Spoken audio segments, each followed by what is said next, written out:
Hi everyone, welcome to Laret Academy. In today's tutorial we are going to be looking at something very simple, and that is we are going to be looking at the reason why you need to add border to your data set. Now, why must you add border to your data set?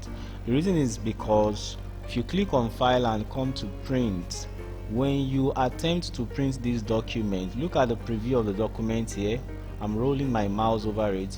You will notice that no border is showing around the data set, and that is because you have not added border to your data set. Most people are deceived by the grid lines or the border lines they are seeing around the data set in the normal view of the Excel environment. That will not show when you want to print out or when you print out on paper.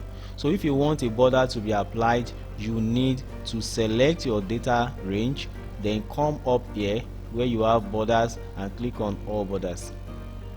Immediately you do that, you see that the lines around your data set becomes darker.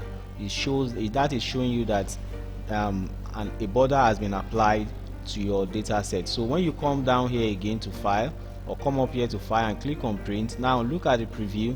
You can see that lines are showing around your data set, showing as if you can see that your data now has been placed in a table.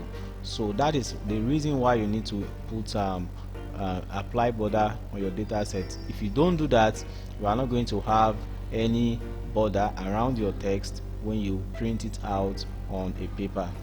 Now, this is all we are going to be sharing in this video. In the next video, I'll be taking you into some other aspects of Microsoft Excel. If you have not subscribed to my channel, kindly subscribe and click on the notification bell to always get notified when we release a new video. Thank you and see you in my next video.